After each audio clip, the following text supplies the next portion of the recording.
হাসির রাজা, জ্ঞানের রাজা, রসিক রাজা।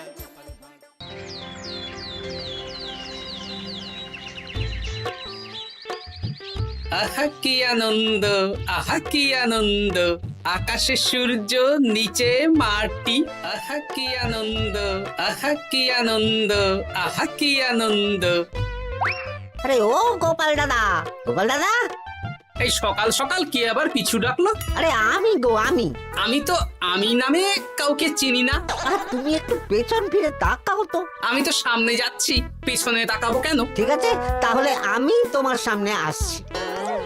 আরে দৌড়াচ্ছ কেন? হ্যাঁ, আরে দাঁড়াও দাঁড়াও বলছি, দাঁড়াও, নইলে কিন্তু আমি মহারাজের কাছে যাব। হ্যাঁ,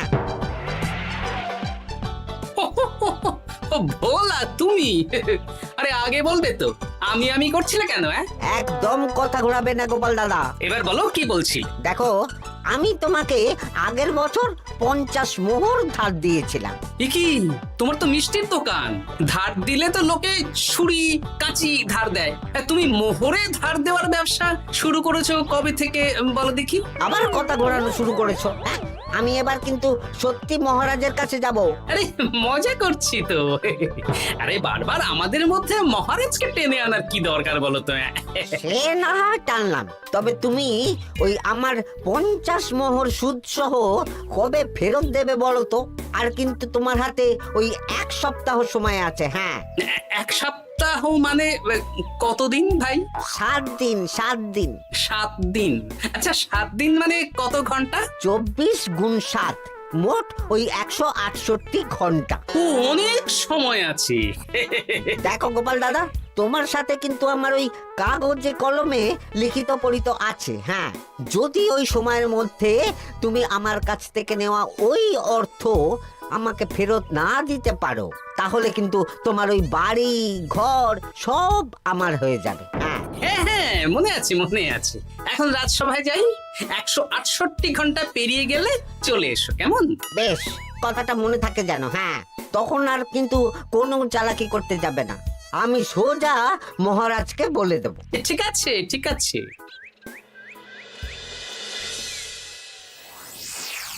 দেখুন মহারাজ, নিজের চোখেই দেখুন, সবাই হাজির, শুধু গোপাল ধা। সত্যি গোপাল ইদানিং আবার দেরি করে আসা শুরু করেছে। ওকে আচ্ছা করে ধোলাই দিন, তাহলেই চলে আসবে। কাজের কাজ তো কিছু করে না, শুধু বসে থাকে, তাতেও এই। যা বলেছেন মন্ত্রী মশাই। আমার মতে গোপালকে রাজসভাতেই বেঁধে রাখুন, তাহলে আর বাড়িতে যেতেও হবে না, আর দেরি করে আসবেও না। রোজ রোজ গোপাল করে রাজসভায় আসতে দেরি, তাই এবার তার পায়ে পড়াতে হবে বেড়ি। এই তো মহারাজ চলে এসেছি। আর বলবেন না, রাস্তায় ভোলা ময়রা চেপে ধরছিল।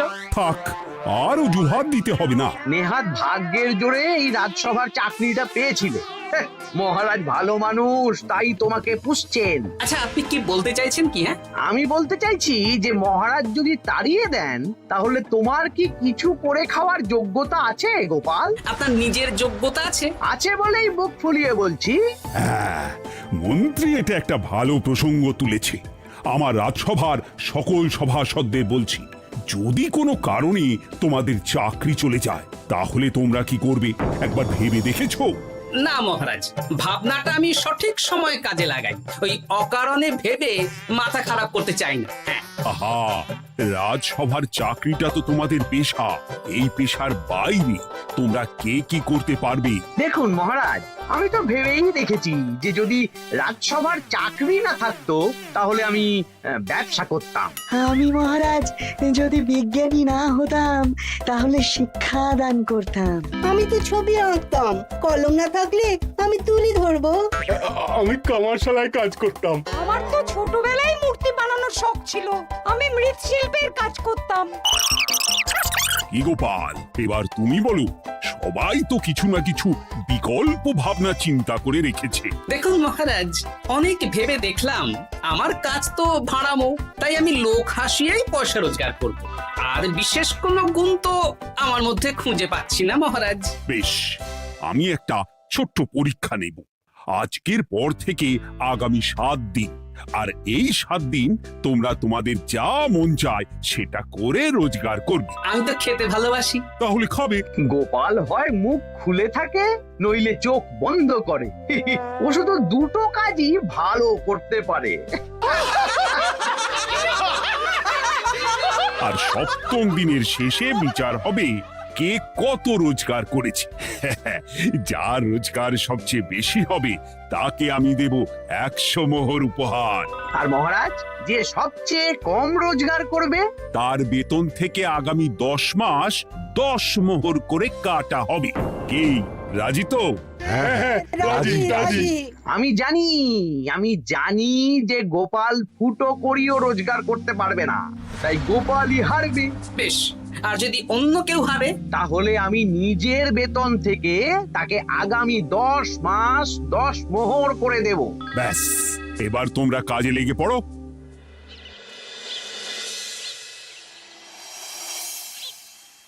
এ কি গিন্নি, আজকেও নিরামিষ?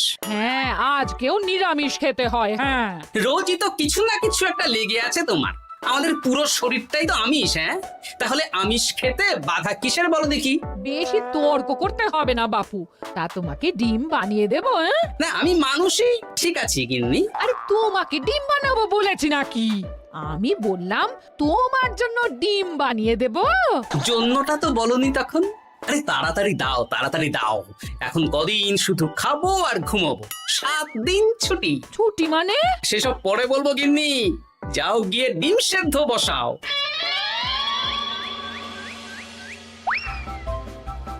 আরে করছোটা কি? বাড়িতে যা মোহর আছে সব তুলে কোথায় নিয়ে যাচ্ছো? আড়ত বাজারে। কেন কেন? তুমি আড়তে গিয়ে কি করবে? আড়তটাই কিনে নেব। কেন? তাহলে খোলা বাজারের সব ব্যবসায়ী আমার কাছে আসতে বাধ্য হবে, আর আমি ভালো মুনাফা রেখে সব বিক্রি করব। এ কি? রাজবাড়ির সুখে চাকরি ছেড়ে দিলে নাকি? না না না, এখন 1 সপ্তাহ ব্যবসা করে মহারাজের কাছে আমার যোগ্যতা প্রমাণ করব। সব পরে বুঝিয়ে বলবো। হ্যাঁ, আমি আপনাকে সব শিখিয়ে দেব। তাহলে ভাই ওই আগামীকাল সকাল থেকে কাজে লেগে পড়বো, কেমন? তাহলে বুঝতে পারলেন তো যে কি করতে হবে? হ্যাঁ হ্যাঁ জমিদার মশাই, কবিতা লেখা যেমন আমার পেশা, তেমনি চিত্রশিল্প আমার নেশা। তাহলে তো আর কোনো চিন্তাই নেই। আশা করি খুব সুন্দর ছবি আঁকবেন। আপনি 1 সপ্তাহ পর এই মন্দির চিনতেই পারবেন না। এই নিন আপনার জন্য 50 মোহর অগ্রিম। মন্দিরের চিত্রকলা শেষ হয়ে গেলে আরো 50 মোহর দেব, ঠিক আছে? বেশ।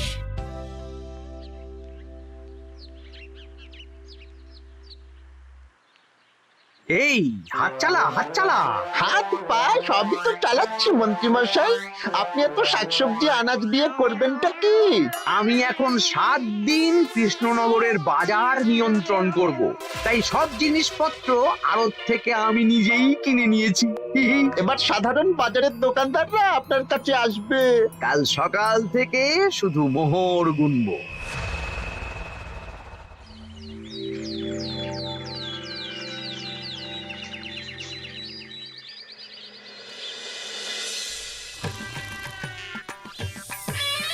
আরে এত বেলা হয়ে গেল, আর কত পড়ে পড়ে তুমি ঘুমোবে?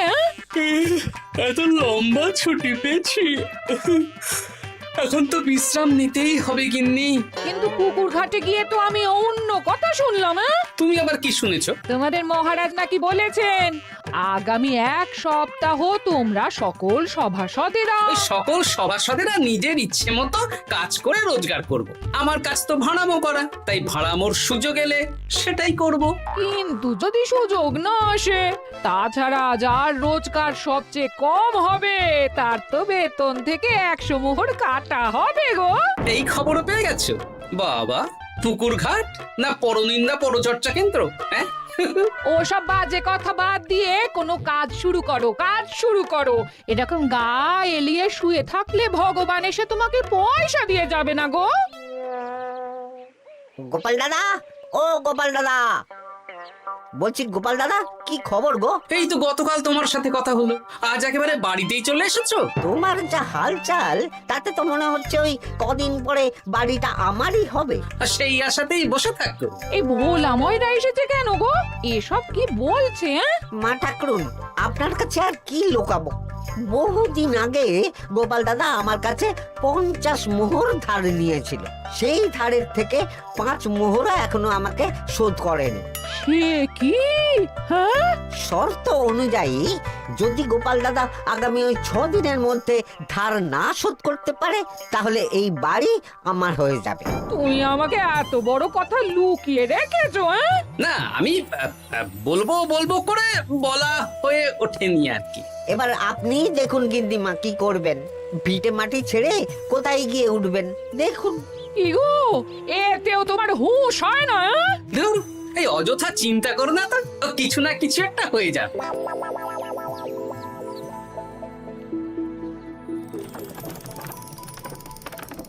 বাহ বাহ বাহ, পণ্ডিত মশাই, আপনি তো এর মধ্যেই কাজ শিখে গেছেন। আমি তো ছোট থেকেই মাটির পুতুল বানাতে ভালোবাসতাম। বিভিন্ন দেবদেবীর মূর্তি নিজেই বানাতাম, তারপর পুজো করতাম। আমার পরম সৌভাগ্য, আপনার মতন পণ্ডিত মানুষ আমার কুমোর শালায় কাজ করছেন। কোনো কাজে তো ছোট নয়। সত্যি সভাকবি মশাই, আপনার তুলিতে জাদু আছে। কি সুন্দর কারুকার্য। সবই আমার মা বাবার দান। আমার বাবা খুব বড় চিত্রশিল্পী ছিলেন। উনি হাতে ধরে আমাকে ছবি আঁকা শিখিয়েছেন। বাহ বাহ বাবা।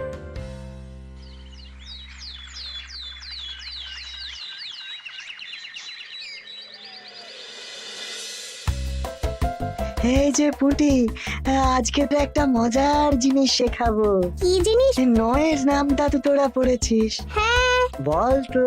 9 একে 9, 9 দুগুণে 18, 3 9 27, 4 9 36। ঠিক আছে ঠিক আছে, এবার থাম। পুরো মুখস্থ। সে তো বুঝতেই পারছি। এবার মজার জিনিসটা দেখ। 9 কে 9, 9 দুগুণে 18, 18 মানে কি? 1 10 8। হ্যাঁ, এবার 1-এর সাথে 8 যোগ কর, কত হয়? 9 3 9 কত? 27। 2-এর সাথে 7 যোগ করলে কত হয়? 9 36-এর 3-এর সঙ্গে 6 জুড়লে 9। আরে বাস, দারুণ তো। হ্যাঁ হ্যাঁ। সত্যি বিজ্ঞানী মশাই, আপনি কি সুন্দরভাবে পড়া বোঝান। এটা তো আমার নেশা।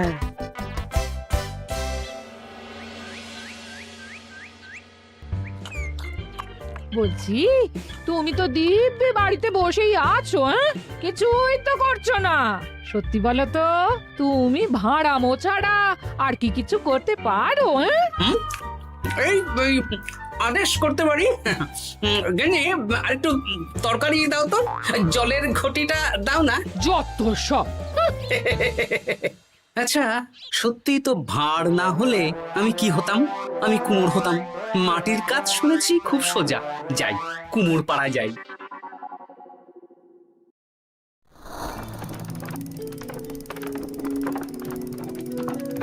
আমার কি সৌভাগ্য, রাজসভার দুজন সভাসদ আমার সঙ্গে কাজ করছে। আচ্ছা, এইভাবে ঘোরাবো? এই যা, হলো না হলো না। এটা কি মুড়ির মোয়া নাকি? দাও, আমাকে করতে দাও, তুমি অন্য কিছু করো।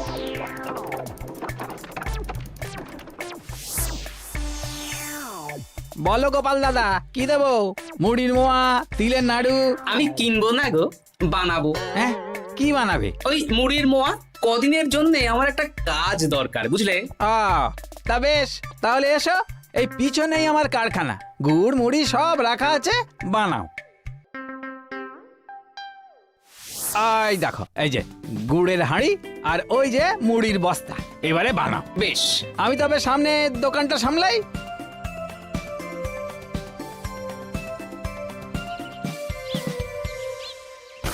এ কিসের আওয়াজ হলো? আরে আরে আরে, এ কি করলে গোপাল দাদা?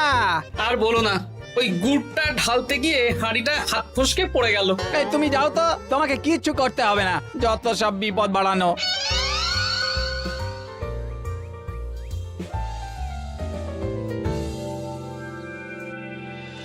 তোমার দ্বারা কিছুই হবে না। হ্যাঁ, সত্যি তো, আমার দ্বারা যে কিছুই হবে না গিন্নি। তাহলে তুমি করবেটা কি? এমন করে বলো না গিন্নি, সবারই খারাপ সময় যায়। আর খারাপ ভালো, যে সামান্য মুড়ির মোয়া বানাতে পারে না তার মুখে এসব মানায় না, মানায় না। এদিকে বাজারে সবজির দাম হু হু করে বেড়ে গেছে। তাই নাকি? বলি তুমি জানবে কি করে? কদিন তো শুয়ে বসে আছো, আমি তো বাজার দোকান করি। মন্ত্রী মশাই এখন আড়ত সামলাচ্ছেন আর সাধারণ বিক্রেতাদের চড়া দামে বিক্রি করছেন। হ্যাঁ, ও বেটা জীবনে শোধরাবে না। উনি তো তাও ছলে বলে রোজগার করছেন গো।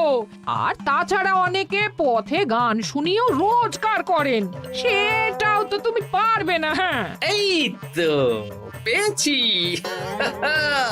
6 দিনের মাথায় তো রাজসভায় একটা বৈঠক হবে, সেদিনই আসল মজা জমবে। কিসের মজা গো? হ্যাঁ, সেটা সেদিনই বুঝতে পারবে।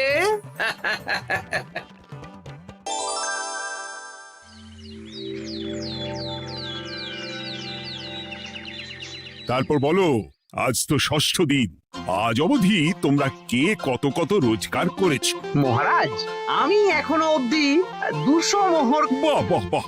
আমি মহারাজ 15 মোহর। হ্যাঁ, আমি 5 মোহর। বিভিন্ন বাড়িতে বাচ্চাদের পড়াচ্ছি, শিক্ষাদান করছি দিনরাত।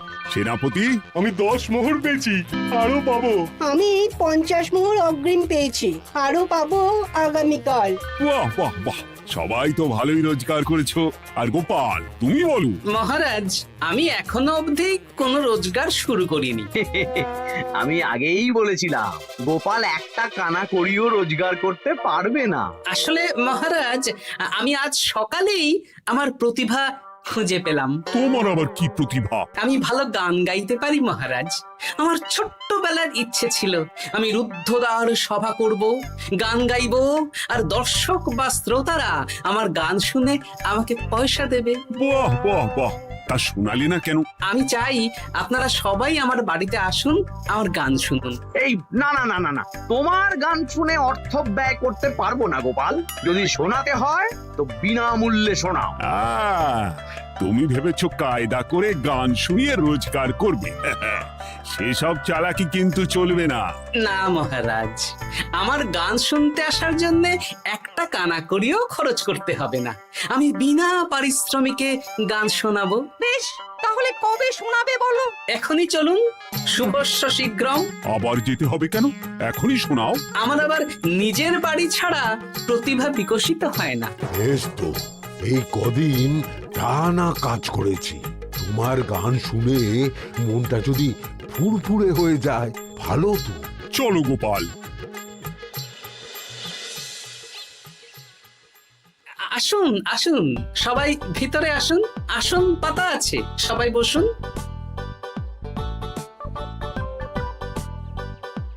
নাও, এবার গান শুরু করো। দাঁড়ান মহারাজ, আমার গান আমি বাইরের লোককে শোনাতে চাই না।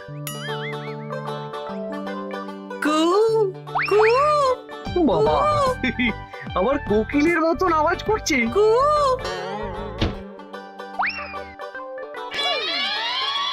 নাও নাও, শুরু করো।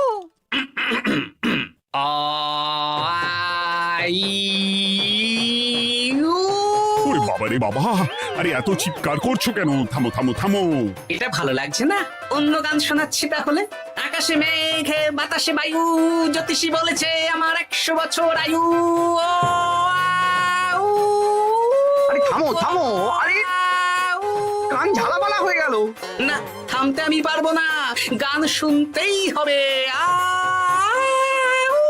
ওরে ওরে বাবা রে বাবা, এই কানে তালা লেগে গেল, আমি পালাই। পালাতে পারবেন না, বাইরেও তালা দেওয়া আছে। বাইরে তালা খুলতে বলো। বাইরে বেরোতে হলে প্রত্যেককে 100 মোহর দিতে হবে। আমরা তো আগেই বলে দিয়েছি, তোমার গান শোনার জন্য কোনো পয়সা দিতে পারবো না। এটা তো গান শোনার জন্য নয়, বাইরে যাওয়ার জন্য। আমার গান শুনতে আসার জন্য কোনো অর্থ লাগে না। গান শুনে বাইরে বেরোতে গেলে অর্থ লাগবে, জনপ্রতি 100 মোহর মাত্র। কি জ্বালাতন! হয় দিন, নইলে আবার শুরু করছি। থামো থামো। আপনারা কি সবাই দেবেন না এখানেই থাকবেন? এই আরে, আমার কাছে এখন 50 মতন মোহর আছে। আমার কাছে 5 মোহর আছে। সে আমি লোক পাঠাচ্ছি আপনাদের সবার বাড়িতে, পুরো অর্থ পাবো, তারপর সবাইকে ছাড়বো। আচ্ছা, এটা কি ঠিক করলে গোপাল? দেখুন মহারাজ, আমি কথা নিয়ে খেলি। সব সভাসদেরা 6 দিন খেটে যা না রোজগার করেছে, আমি শুধু বুদ্ধির জোরে আর ভাড়ামো করে ঘন্টা খানিকের মধ্যে তার থেকে বেশি রোজগার করে নিলাম। যদিও এখনো একদিন সময় আছে। সত্যি গোপাল, তোমার বুদ্ধির জবাব নেই। মন্ত্রী মশাই, যে সবচেয়ে কম রোজগার করবে আপনাকে কিন্তু তাকে আগামী 10 মাস 10 মোহর করে দিতে হবে। হ্যাঁ নয় হ্যাঁ, এরকমই তো তুমি মুখ বড় করে বলেছিলে। গিন্নি কই গো, ভোলাকে ডেকে আনো, ওর ধার আজকেই শোধ করে দেব। হ্যাঁ যাচ্ছি। হ্যাঁ, আমরাও যাচ্ছি। গোপাল, কালকে রাজসভায় এসে তোমার পুরস্কারের অর্থটাও নিয়ে যেও। সে তো নিশ্চয়ই।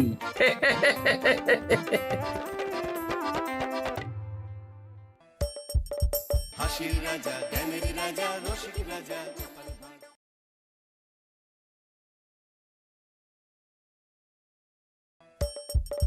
হাসির রাজা জ্ঞানের রাজা রসিক রাজা। কি হয়েছে মন্ত্রী মশাই, সকাল সকাল আপনারা তো মুখ ভারী কেন? আরে আর বলিস না, আগে রাজসভায় অনেকেই ছিল যারা আমার হয়ে কথা বলতো, কিন্তু ইদানিং সবাই কেমন বদলে গেছে। সবাই গোপালের হয়ে কথা বলছে, তাই তো? একদমই তাই। আর না বললেও কেউ গোপালের বিরুদ্ধে কথা বলে না।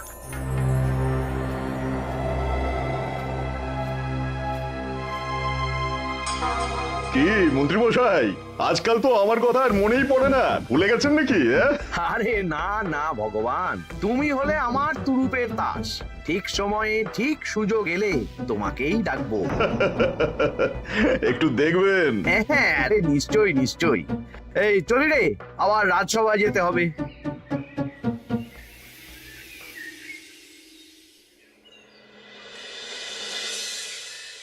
আচ্ছা, তোমরা বলো তো, আমাদের রাজ্যের সার্বিক উন্নতির জন্য সবার আগে কি দরকার? মহারাজ, আমি বলবো। বলো গোপাল। সততা আর শিক্ষা, এই দুটো জিনিস মানুষের মধ্যে থাকলে রাজ্যের উন্নতি কেউ আটকাতে পারবে না মহারাজ। একদম ঠিক বলেছ পণ্ডিত, তুমি তো শিক্ষার কাণ্ডারি। তুমি কি বলতে চাও এই ব্যাপারে? মানে কিভাবে শিক্ষার আরো উন্নতি করা যায়? মহারাজ, আমি তো মনে করি পুঁথিগত শিক্ষাই শুধু শিক্ষা নয়, মানুষের ভেতরে যে পূর্ণতা আছে সেটাকে ফুটিয়ে তোলার নামই হলো শিক্ষা। যেমন? কেউ যদি খেলতে ভালোবাসে সে খেলোয়াড় হবে, গান করতে ভালোবাসলে সে গায়ক বা গায়িকা হবে।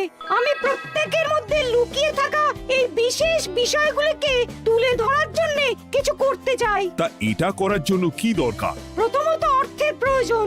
আমাদের আরো অনেক টুল খুলতে হবে, সেখানে এক একটা জায়গায় এক এক রকমের শিক্ষা প্রদান করা হবে। এটা ভালো প্রস্তাব। আমাদের রাজ্যে গায়ক, নৃত্যশিল্পী, অঙ্কন শিল্পী, খেলোয়াড় সব তৈরি হবে। দেশ বিদেশে রাজ্যের নাম উজ্জ্বল হবে। মহারাজ, একদম এসব উল্টো পাল্টা খরচ করবেন না। কেন কেন? মহারাজ, রাজকোষে প্রথমত বেশি অর্থ নেই, যে কোনো সময় যুদ্ধ লাগতে পারে। তাই আমাদের উচিত প্রথমে এসব না করে কামান, গোলা, বারুদ, ঢাল, তরোয়াল এসব কেনা। ঠিকই বলেছ। কদিন ধরেই শুনছিলাম সীমান্তবর্তী এলাকায় ইংরেজ সেনারা নাকি ঘুরঘুর করছিল। পণ্ডিত মশাই, আপনার এই সব পাণ্ডিত্য অন্য জায়গায় ফলাবেন কেমন? এসব করে লাভের লাভ কিচ্ছু নেই। কাউকে যদি ইংরেজরা গুলি করে, সে কি গান শোনাবে? হ্যাঁ, মন্ত্রীর কথায় যুক্তি আছে। মহারাজ, আপনি বরং পণ্ডিত মশাইকে কিছুদিনের জন্য ছুটি দিয়ে দিন। পণ্ডিত মশাইয়ের মাথার একটু বিশ্রাম দরকার। হ্যাঁ পণ্ডিত, তুমি বরং দিন 15 জন্য তীর্থে ঘুরে এসো। যথা আজ্ঞা মহারাজ।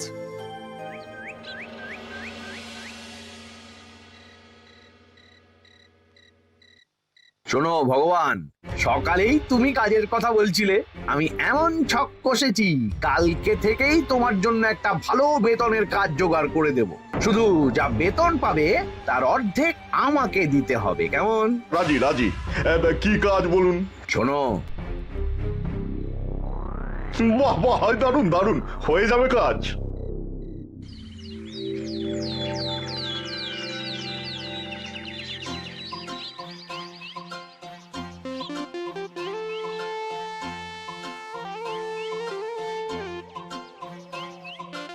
এই সকাল সকাল রাস্তায় ঘুরঘুর করছিস কেন? হ্যাঁ, পড়াশুনো কি শিখেই তুলে দিয়েছিস? পণ্ডিত মশাই তীর্থে গেছেন, এখন আমাদের ছুটি। দুপুর বেলা ভাত, রাতের বেলা রুটি।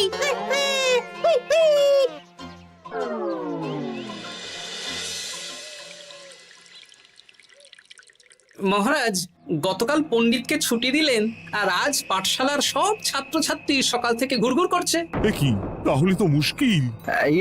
মুশকিল আসান করার রাস্তা আমার কাছে আছে মহারাজ। আমার সন্ধানে এমন একজন পণ্ডিত আছেন যিনি বহু ভাষাবিদ, অনেক পাণ্ডিত্য, দেশ বিদেশে শিক্ষাদান করেছেন। কিন্তু তাকে আমরা পাবো কোথায়? তিনি কৃষ্ণনগরে ঘুরতে এসেছেন, শুধু ওনাকে বেতনটা একটু বেশি দিতে হবে, এবং তিনি এই রাজ্যের যে কোনো মানুষের চেয়ে বেশি শিক্ষিত, তার পড়ানোর ধরনই আলাদা। সে কোথায়? আমি তাই ওনাকে আজকে রাজসভায় আসতে বলেছি। মহারাজ, আপনার সাথে একজন দেখা করতে এসেছেন। দেখুন মহারাজ, বলতে না বলতেই হাজির। ওনাকে ভিতরে আসতে বলো। আচ্ছা মহারাজ।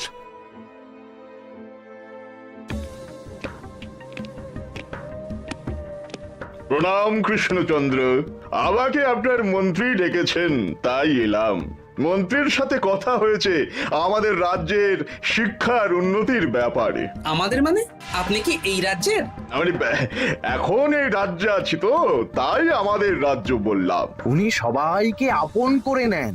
যাই হোক, তোমার শিক্ষার উন্নতির ব্যাপারে কি মতামত? মহারাজ, আমি এই রাজ্যের বিভিন্ন মোড়ের মাথায় টোল খুলতে চাই, তার জন্য অনেক অর্থের প্রয়োজন। তাতে কি উপকার হবে? ছাত্রদের জন্য তো নির্দিষ্ট পাঠশালা আছে। যখন শত্রুরা আক্রমণ করতে আসবে তখন তারা দেখবে রাস্তার মোড়ে মোড়ে টোল, মোড়ে মোড়ে টোল। তারা বুঝতে পারবে এখানে সবাই শিক্ষিত। আর শিক্ষিত লোককে ক্ষমতার অধীনে রাখা কঠিন, যুদ্ধে জিতলেও শাসন করা মুশকিল। কারণ অশিক্ষিতকে বোকা বানানো সহজ, কিন্তু শিক্ষিতকে বোকা বানানো কঠিন। নতুন পণ্ডিত একদম ঠিক কথা বলেছে। কোনো বাইরের রাজা বা শত্রু আক্রমণ করার আগে 5 বার ভাববে। এই সেরেছে। গতকালই মন্ত্রী বলছিল শিক্ষার দরকার নেই, অস্ত্র কিনুন, আর আজকেই শিক্ষার পক্ষে কথা বলছে। ব্যাপারটা কেমন সন্দেহজনক, নজর রাখতে হচ্ছে। বেশ, আমি তোমার এই শিক্ষা সম্প্রসারণের প্রস্তাবে রাজি। মন্ত্রী, তুমি এই প্রকল্প দেখভাল করবে। আচ্ছা, কত খরচ হতে পারে একটা হিসেব করে আমাকে জানিও, আমি দিয়ে দেব। আচ্ছা মহারাজ, আপাতত 500 মোহর দিয়ে রাখুন, পরে যা লাগবে বলে দেব। উফ, সকালে এক পত্তন বাজার, বিকেলে এক পত্তন বাজার, আর পারি না। আরে হাত চালাও, হাত চালাও। বাবা, কাজ শুরু হয়ে গেল। হ্যাঁ, আর ছাত্রদের পাঠশালার কাছে যেতে হবে না। পাঠশালা ছাত্রদের বাড়ির কাছে চলে আসছে, যেখানে সেখানে পাঠশালা। এ তো যেখানে সেখানে শিক্ষা। ঠিক বলেছো। আজ থেকে আমি আর নতুন পণ্ডিত চালু করছি, ধরো শিক্ষা মারো পেরে। শিক্ষাকে ছাত্রছাত্রীদের মধ্যে গেঁথে দিতে হবে। এতদিন জানতাম ধরতক্তা মার পেরে, এখন বদলে যাবে। কিন্তু একটা পণ্ডিত এতগুলো পাঠশালা একা সামলাবে কি করে? খেপে খেপে, মানে সকাল 6টা থেকে 7টা একটা জায়গায়, পরে 7:30 থেকে 8:30 আরেকটা, এইভাবে বিভিন্ন জায়গায় পণ্ডিত ঘুরে ঘুরে শিক্ষাদান করবেন।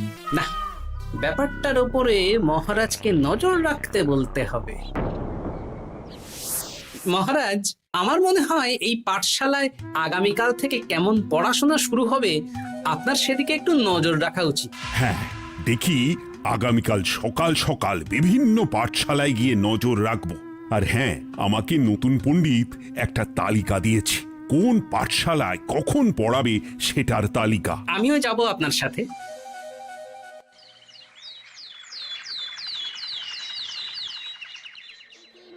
চাম কাটা মজুমদার ধে এলো দামোদর, দামোদরের হাঁড়ি কুড়ি, দুয়ারে বসে চাল কুড়ি। দেখি কুটি, তোরা এই কিরমিকির খেলছিস? নতুন পণ্ডিত কোথায়? উনি তো এই মাত্র দক্ষিণের পাঠশালায় গেলেন।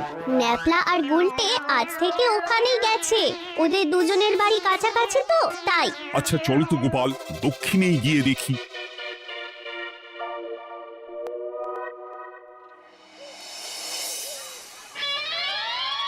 কি এখানেও তো নতুন পণ্ডিত নেই। নতুন পণ্ডিত মশাই আমাদের একের নামটা মুখস্থ করতে দিয়ে চলে গেলেন। একের নামটা? এসব কি হচ্ছে? শিক্ষার নামে অর্থের জলাঞ্জলি মহারাজ। না, আজই রাজসভায় এর বিচার হবে। মন্ত্রী, আমি যা দেখলাম তাতে শিক্ষা তো কদিন পরে লাটে উঠবে।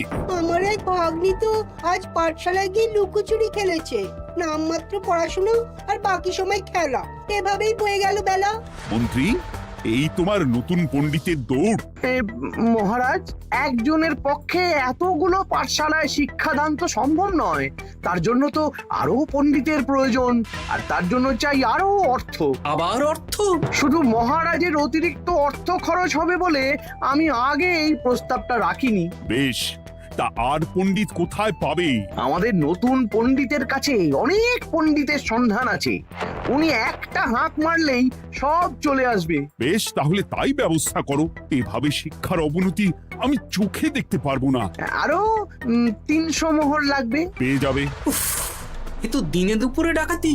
ব্যাপারটা ধরতে হবে, কিছু একটা ঘোট তো আছেই। আর নতুন পণ্ডিতদের যদি কোথাও একটু থাকা খাওয়ার ব্যবস্থা করা যায় তাহলে ভালোই হয়। রাজবাড়ির অতিথিশালা তো আছেই, ওখানেই না হয় ব্যবস্থা করে দেব।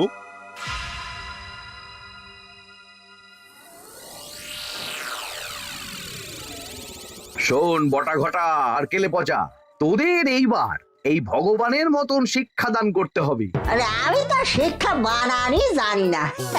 সে না জানলেও হবে, শুধু দাড়ি গোফ লাগিয়ে নকল পণ্ডিত সেজে কালকে থেকে পাঠশালায় যেতে হবে। কাকে কোথায় যেতে হবে সব আমি বুঝিয়ে দেব। আচ্ছা,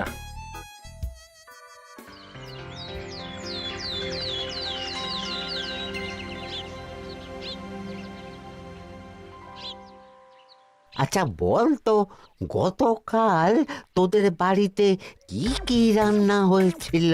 ভাত, মসুর ডাল আর লাউ ঘন্ট। লাউ ঘন্টের মধ্যে চিংড়ি ছিল না। আজকে কি রান্না হবে?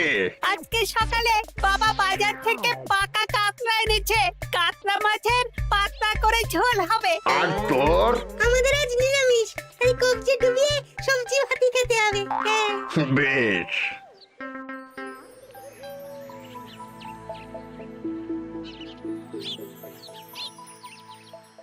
বল, আজকে তোরা কি কি শিখলি? আমি লাউ ঘন্ট। আমি সবজি ভাত। আমি কাতলা মাছ। কি বলছিস কি? আজকে তো পাঠশালায় এই সব আলোচনাই হয়েছে। এবারে ব্যাপারটা একেবারে সহ্য সীমার বাইরে চলে যাচ্ছে। দাদু, আমাদের আগের পণ্ডিত মশাই ভালো ছিলেন। উনি কোথায় চলে গেলেন? মন্ত্রী মশাই ছলে বলে কৌশলে ওনাকে তীর্থে পাঠিয়েছেন। না, এখন আমাকে মন্ত্রী মশাইয়ের উপরে নজর রাখতে হবে।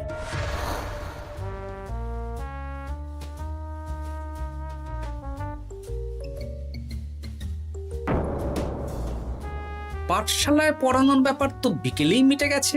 রাজবাড়ির অতিথিশালায় না গিয়ে নতুন পণ্ডিত মশাইরা এদিকে আবার কোথায় যাচ্ছেন? সাথে মন্ত্রীও আছেন, ব্যাপারটা নজর রাখতে হবে। তাড়াতাড়ি চল। চলুন চলুন। এদিকে তো বটা ঘটার বাড়ি, এদিকে মন্ত্রী মশাই কোথায় যাচ্ছেন?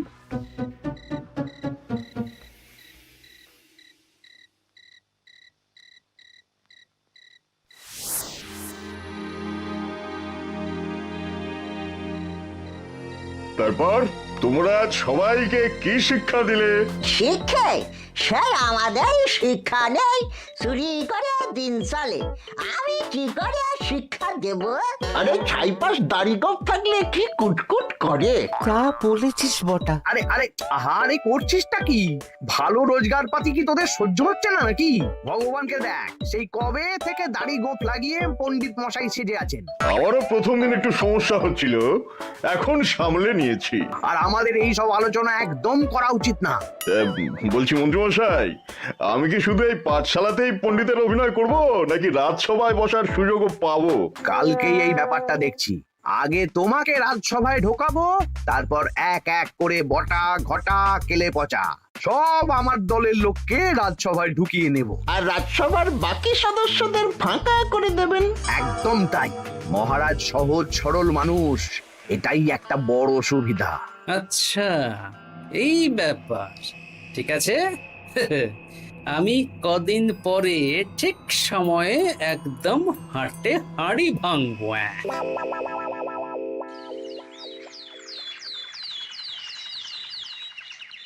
তাহলে মন্ত্রী, আর কোনো সমস্যা নেই তো? না না মহারাজ, এখন আর কোনো সমস্যা নেই।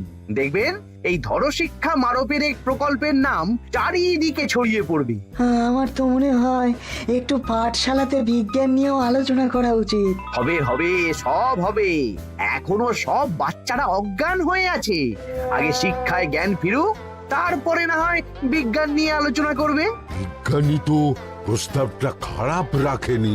তুমি কি বেশি বোঝো? তাহলে তুমিই তো বিজ্ঞান শেখাতে পারো।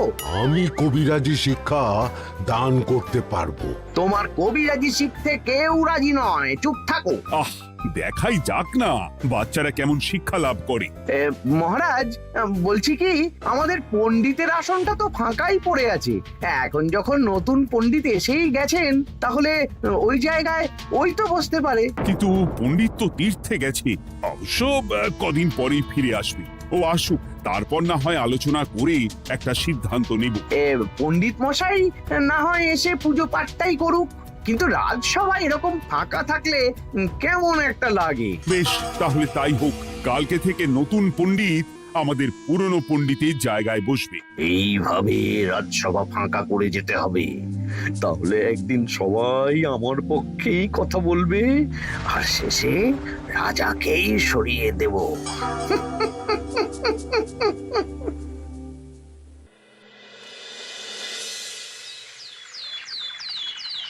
মহারাজ, সর্বনাশ হচ্ছে চারিদিকে। চলুন চলুন, আমি পুরো বিষয়টা ধরে ফেলেছি। কি ধরে ফেলেছো? শিক্ষার নামে ষড়যন্ত্র চলছে মহারাজ। রাজসভায় চলুন, সব বলছি। আচ্ছা আচ্ছা, আসছি। হ্যাঁ বলো গোপাল, তুমি কি বলছিলে শিক্ষার নামে ষড়যন্ত্র নাকি? মানে গোপাল মস্করা করছে নাকি? রাজ্যে দারুণ শিক্ষাদান চলছে। মহারাজ, আমি দেখে ফেলেছি আমাদের নতুন পণ্ডিত আসলে কোনো পণ্ডিত নন। ইনি আপনাকে, আমাদের সবাইকে বোকা বানাচ্ছেন। তাই না? ডাকো দেখি নতুন পণ্ডিতকে। এই তো মহারাজ, আমি চলে এসেছি। এই তো, ইনিই বদমাশি করছেন, শিক্ষার্থীদের ভবিষ্যৎ নিয়ে খেলছে। এই বল, আসল কথাটা বল। কি বলবো, এসব ভাড়ামো বন্ধ করো গোপাল। না বললে আমি কিন্তু ধুতি খুলে দেব। এই এই আরে কি হচ্ছেটা কি? এই এই এই এই সরো তো, সরো সরো। কি হলো, কি হলো? এই সেরেছে। গোপাল এসব কি বলছে? ভুল বকছে কেন?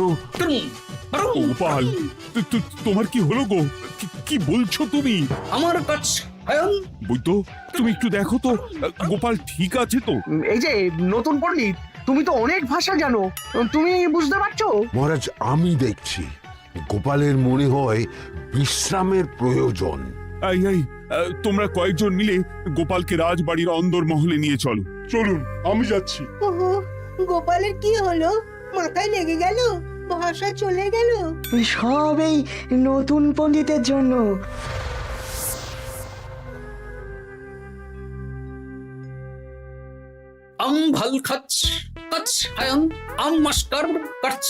মহারাজ, আমার মনে হচ্ছে গোপালের বাইরে থেকে কিছু হয়নি, ভিতর থেকে কিছু হয়েছে। নারী স্পন্দন হৃদস্পন্দন সব ঠিক আছে। আমার বড় জবভ্রম। কিন্তু গোপাল কি ভাষা বলছে বোঝা যাচ্ছে না। নতুন পণ্ডিত, একবার চেষ্টা করে দেখো না। আমার কথা হয় না। এসব তো আমি কিছুই বুঝতে পারছি না মহারাজ। আপনি যে এত দেশ বিদেশে ঘুরেছেন, আপনি বুঝতে পারছেন না? এ আমার এখতিয়ারের বাইরে। তোমার বাকি পণ্ডিতদের নিয়ে আসো তো, যারা পাঠশালায় পড়ায়। আমি বুঝতে পারছি না, এই বটা ঘটা কেলে পচা কি বুঝবে? আমার বড় জবভ্রম। চপ করো ঘট, নল খব মরব। কিছুই তো বুঝতে পারছি না। রাজসভায় কাউকে না দেখতে পেয়ে এখানে এলাম। ওই তো আমাদের পুরনো পণ্ডিত চলে এসেছে। শুনলাম গোপালের নাকি কি হয়েছে। এই পণ্ডিত, তুমি দেখো তো গোপালের নতুন ভাষা উদ্ধার করতে পারো কিনা। কি গোপাল, তুমি কি ভাষায় কথা বলছো? আমার মতর ঘষ কত বলো। ওই দেখো আবার কি সব বলছে। আমো বছর তো পড়ছো, সবার সাথে মস্করা করছো। তম ঠক ধরছ। হ্যাঁ, এই পণ্ডিত, এটা কি ভাষা? ঘাবড়াবেন না মহারাজ, এটা পাতি বাংলা ভাষা। বাংলা ভাষা? গোপাল শুধু আকার ইকার উকার আর বেশিরভাগ স্বরবর্ণ বাদ দিয়ে কথা বলছে। মানে গোপাল তম কছ কছ বলো। আমার নাম গোপাল ভর। মহারাজ, গোপাল বলল আমার নাম গোপাল ভর। আমার অত বকন মহারাজ। এর মধ্যে আকার ইকার উকার এসব বসিয়ে দেখুন তো কি হয়। আমার নাম গোপাল ভাঁড়। আমার নাম গোপাল ভাঁড়। অত, আমি অত, বকা বোকা, নই মহারাজ। মহারাজ, আমি অত বোকা নই মহারাজ। এই তো সুন্দর ধরে ফেলেছেন। কি কেমন দিলাম? দেখলে আমাদের রাজ্যে মন্ত্রী ধরে আনা পণ্ডিতের পাণ্ডিত্য। সব এক একটা গাধা। হ্যাঁ, এ কি ভগবান, বটা ঘটা কেলে পচা। মহারাজ, এখান থেকে কি বুঝতে পারলেন? কি? শিক্ষার বাইরেও অন্যভাবে সমস্যার কি করে সমাধান করা যায়, তাও শুধুমাত্র উপস্থিত বুদ্ধি দিয়ে, যেটা আমাদের রাজপণ্ডিতের আছে। তা তো দেখতেই পাচ্ছি। আর সেই জন্যই মন্ত্রী ওনাকে সরাতে চেয়েছিলেন, আর কিছুদিনের মধ্যে সব সভাসদদের সরিয়ে দিতেন। আমি সব মতলব শুনেছিলাম, আর এই দিনটার জন্য অপেক্ষা করছিলাম। আজকেই তো পণ্ডিতের তীর্থ থেকে ফিরে আসার কথা। তাই আজকে এই ছোট্ট নাটকটি করলাম। এবার মন্ত্রী আর এই 4 জন নকল পণ্ডিতকে আচ্ছা করে কারাগারে গিয়ে ধোলাই দাও। ধোলাই হলো ওনাদের জন্য উপযুক্ত এবং উচিত শিক্ষা।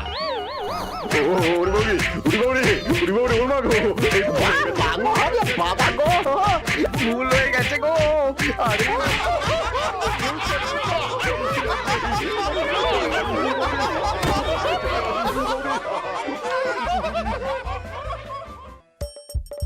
হাসির রাজা জ্ঞানের রাজা রসিক রাজা